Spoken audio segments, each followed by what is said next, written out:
Alors, évangéliste, Nangana et Balkamoko, Oyo, messager, biso de l'église comme évangéliste. Ah, évangéliste, c'était messager, hein? Ok, d'accord. Ah, Galette, ok, d'accord. Messager. Donc, un petit peu, bon, tu as vu très bien que entre les deux proclamations, Obazaki favori, hein, donc, monsieur Fati, na Martin Fayoulou, benga maki na kingakati na ebite mamni basolola ki bon na yoka keno madame Leila ya Monisco akena retrouvé nani Martin Fayoulou et puis a répété qu'on a un discours na e ke kuna na ebite makamni ni fallait basola na kingakati ya lobino so pona sola na kabila et cause la jamais na kingakati mais et osala ailleurs mais est-ce que vous avez un teneur, il y a Masolo, ou qui basolo la jourwana, ou il y a Boya qui okende basolo nae. Peut-être les gens qui peuvent pas passer pouvoir, ou il y a zolé la. Si qu'on a. Dans ma connaissance. Ndé basolo ba ke ba pesi ba nommé, tam soupe ba ninga ba nommé, je ne sais pas. Dans ma connaissance, makambu oyo kabila bengela ki bango basolo la na ebité. Mais c'est que oyo na yebi la l'été. Na va na mikili ya poto, ba favori nyo surtout. Oyo baza prétendant pas à konzi bakuta nakana oyo azalaki déjà mokonzi avant pour aller le bango ba secret ya mboka to moni na France awa babi que non faut la savoir valise ya buto ya bombe nucléaire bakola sabino déjà avant tala makambo za boza boye pourtant okozala eli oza déjà informé alobi akenda kité bakuta na kinga katete signe ya orgueil alors mususu mutakenda ki makamba sololi to yebite pona ngai peut-être makambo ya yamboka mais oyo yazolo bakeno ndenge muswa kendaki ezaki papa nomé nga na moni papa nomé mutu te na moni bipai mutu azali eli passation de pouvoir et salemi.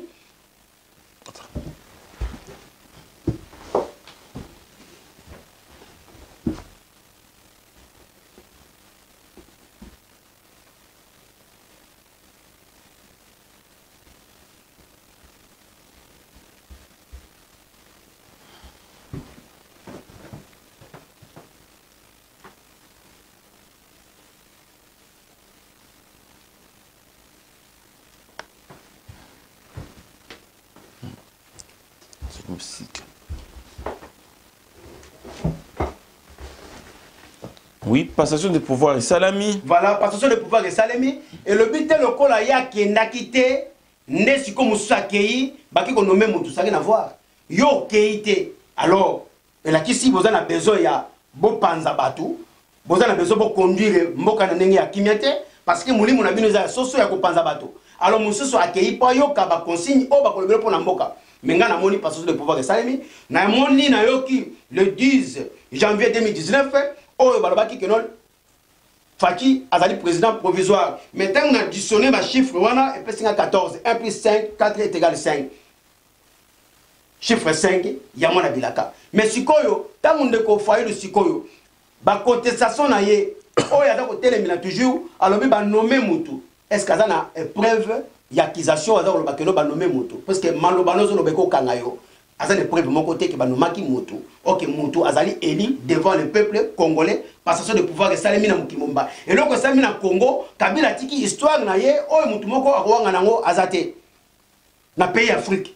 Et Salemi batutu bamunyango. Alors pour ndeko foyer lu nito koloba, ndeko foyer lu matanga et si laki batu basi batiki kolela, batu bazana kati ya esengo. Est-ce que foyer lu aleki kungu baba wakatanga? Non. Alors, ndeko, si to landa qui vraiment na bokebi nyonso oyo et les kaki, hein, donc oyo tcholoba, oyo to tcholoba, oyo les kaki, voilà, on a fait le tour de la question. Mais to monaki ba sango pona bandeko oya côté UDPS UNC lelo basango ba trahir un petit peu peuple congolais. Monisco, Basali Oezala raté, mettre du fait sur l'huile, Ndemba Lobaka. Et non, de l'huile sur le feu, voilà, excusez-moi, bah, mettre de l'huile sur le feu et pour vraiment s'embraser, vraiment, babola et pela bien, et monte pela bien, bah, tuba bomana, bah, luba, bah, nini, voilà, n'enga isolé kanakata mboka. Mais, tout le monde qui, donc, c'est-à-dire que, bah, exclure Makambu tout au l'État, le bas qui au Sénat, le bas qui au 5 le bas qui au cours constitutionnel à proclamer qui va tchang de côté, bah, bon, bah, résultat des urnes, bissonde tout ça en haut, bah, vérité des urnes, bissonde tout détenir en haut, donc, oyo, bah, Séni, n'a pas tout souana, donc, baza, bah, pro, Tshisekedi ou Kamere, donc, c'est tout le monde dit, mais tout le monde dit, il y a église évangélique. Tout le monde est Mukuna, tout le monde est Mutombo, tout le monde est belé. Voilà, église de réveil, bah, Bundi vraiment pour que non, qui il faut dans la Katamboka. Est-ce que ce n'est pas une façon, il y a qu'au sein un peu une grâce, une petite récompense indirecte au niveau, il y a un nouveau gouvernement ou un nouveau président de la République, puisque tu es très bien, bah, ça on va foutre un impôt. Est-ce que l'église catholique, l'église catholique il faut un impôt, mais est-ce que les lois qui va bon toute la communauté évangélique va au foot un impôt? Est-ce que batu o babundaki ba kozoma mabete? Ah, état de droit et été pour favoriser mutu songolo pakala.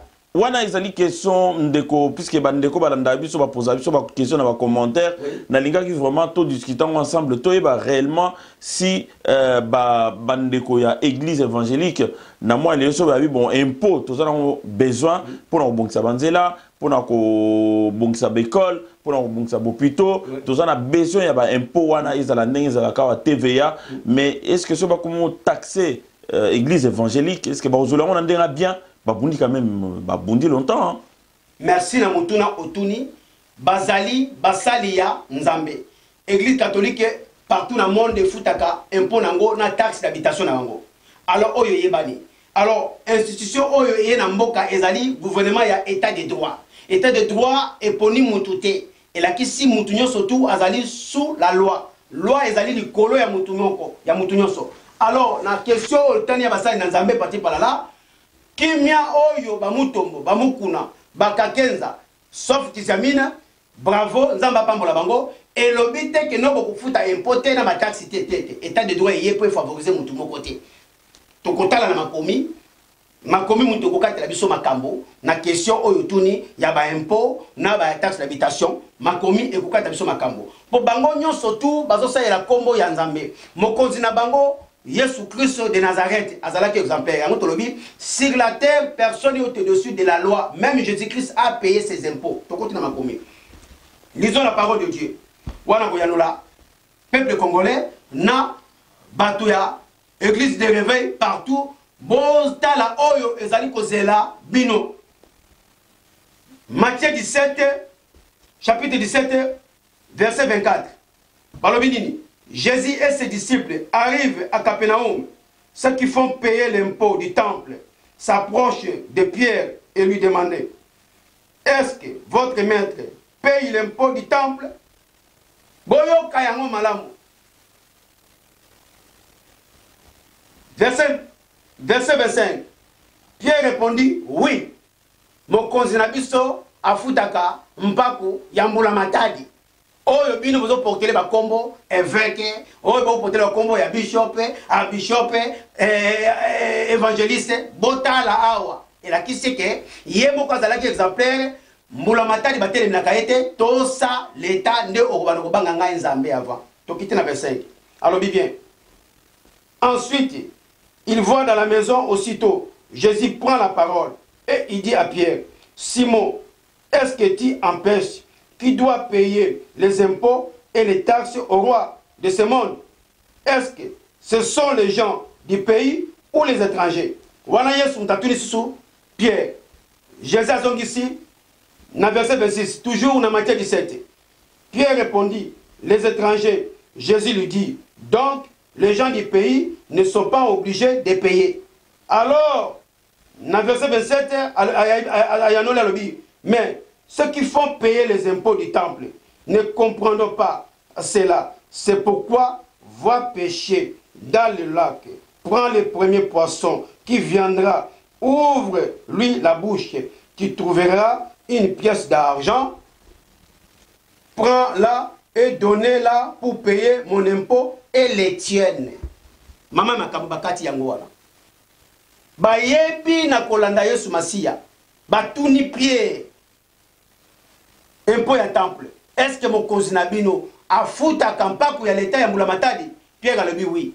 Na suka na yango ayebisi Pierre. Boaka monyama ne bale. Okozwa mbisi. Fungula munoko na ye. Zwa mbongo wana. Salela état de droit.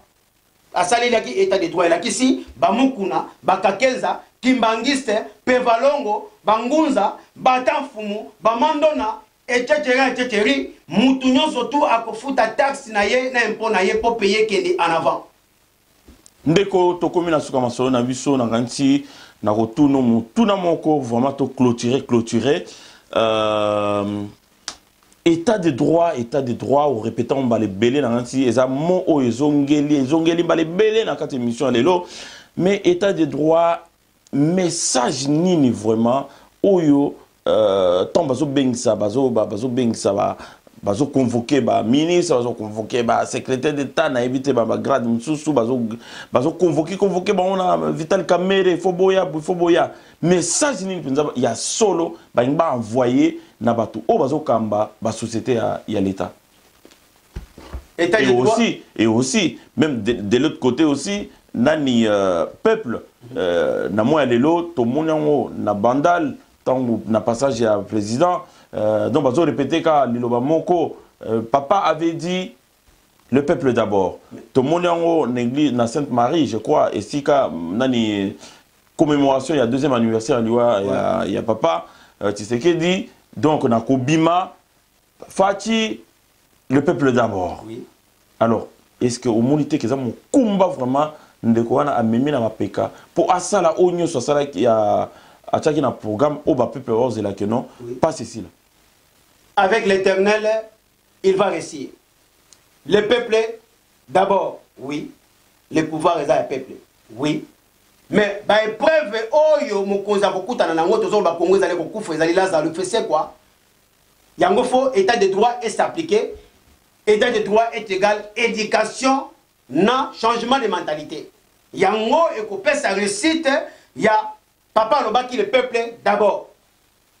Parce que mutu oyo roulage oyo a mesana ko kanga chauffeur à taxi même mutu keza ko kufate faut batie na yema desu ya bana ba ibise siko que non mama desu sili de la salaire mutu wana mutu ko komene mina yo parce que baza ko longole makanisi ya muyibi azela ka lomeya est-ce que yo benga o muyibi puisque batwana baza payer te lokola sikoyo état de droit eye pona ko bongo l'éducation na bizaleli et la kisi ba o nyonso tu ba yiba biloko yango eza na kati ya mboka kesi ya l'état epatiki polele misolo batia bazinga polole biloko wana nyonso ekozonga oyo ekopermettre po bafuta peuple congolaise o bango ba yiba batia na mabongo na bango mpona kolesa mwasi na bana na bango na bandeko na bango croyez république ezali bilanga na bango croyez république ezali bilanga ya Kimbuta croyez république ezali bilanga ya Kibala croyez république ezali bilanga ya Muzito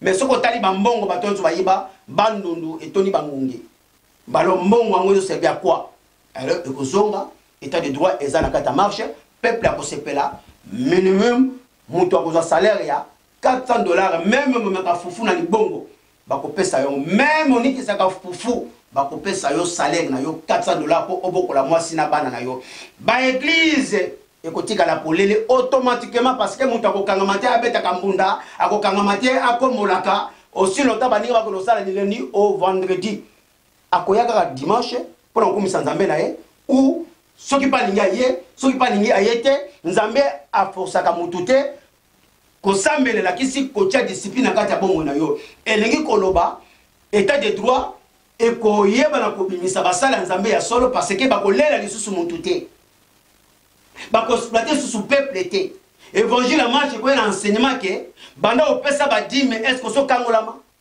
banda opesa ba offrande so kangolama banda ne ko banga nzambe okomona loboko na mobona yo c'est tout ba église ne kotika la polele yango moko ba makelele na quartier ko sila bandoki bako diminuer parce que kozanga musala ne boti bandoki. Alors ndeko moko a posé question wana to silisi vraiment solo.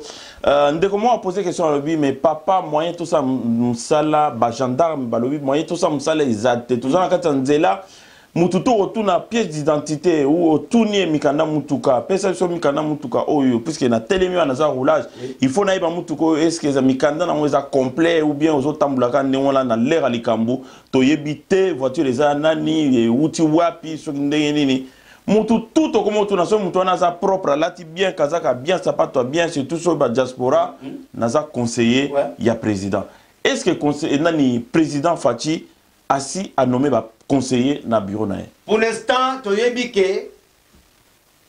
directeur de cabinet c'est caméré, na ba o bazana na kata cabinet pour l'instant ordonnance mon côté ils a signé, il y a ba conseiller aux hommes. Ba o aux hommes na kata ba kisasa ezali stratégie ya batalamuka diaspora ya likunya likundu o basi ba échouer na poto bazangi projet ba keinde sikopo ba ke ko suyer gouvernement oyo na ba kozala ba sabotage pote et comme la mokozi na matoi mais pour la sabotage na bango diaspora ya bandoki nde bakiti kisasa ndambo oyo bakei pour ko soutenir gouvernement oyo ezali ba o baza na projet mais o bazangi projet bango wana nde baza ko bima ba conseiller président au président yi bango te baza ko kanga ba chauffeur baza ko telemisa batu kilikili mais ba ko kangama parce que bazali ya identifier na kata mboka wana yango diaspora botika makambo zali ko sala ki mundoki na bino motema likunya likundu na bino bozangi makamba kosala boza kokende na kisasa soit disons boza ba conseiller ya nani azana conseiller mutu moko te azana conseiller te conseiller azate pe to moni nanu yete oto yebi c'est vital caméré. Merci beaucoup bino bandeko banandi to komina suka yango na biso lelo ndeko pesa loba suka loba ya suka to koloba avant to yebesa bango elo to koloba kaka na conseil pour le président de la République, il faut assaler la Ecclésiaste 7, verset 16. Ne soyez pas trop juste. Autant de métro dans la mouka, oh, bazali basoso, bazako luka koyate, bossana bango, le président de la République. Conseil de Copé Sanayo, président, merci pour tout ça, et la Proverbe 29, verset 14. Et le binini. Un chef qui juge son peuple avec équité, il consolide à jamais son pouvoir au Saléli Yango. Merci pour tout Oboï au Saléla, Proverbe 29, verset 12. Et le binini. Un chef qui prête attention à des mensonges, tout son entourage devient malhonnête. Otoroba Yangoana, Nzambe Nalola Abomba Abatelayo, Totikala Ini, Diaspora 9, Diaspora sur 10, Bandoki, Toliaka, Tomelaka, Tolataka, Transport Zali, Chombo Zali, pourquoi tu as dit Kundu?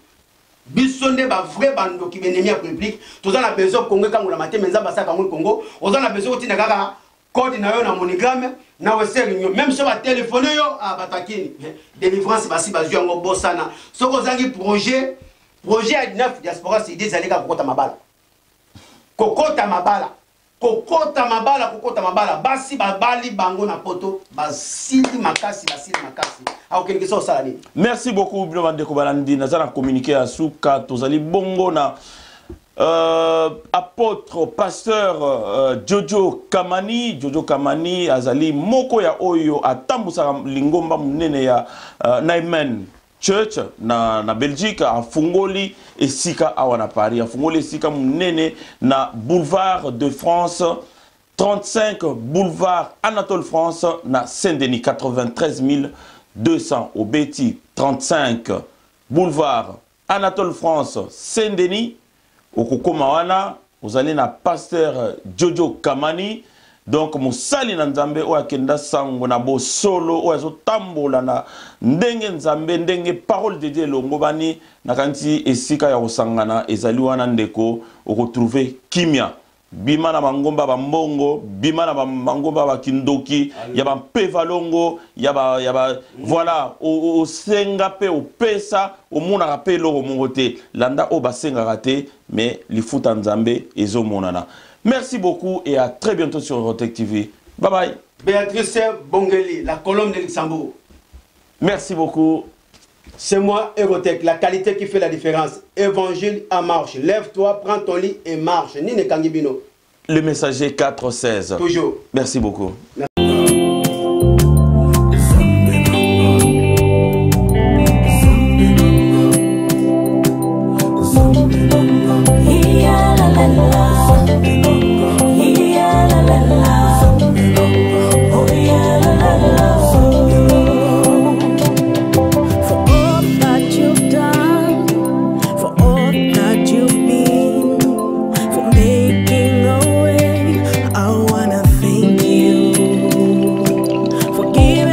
Your son to be called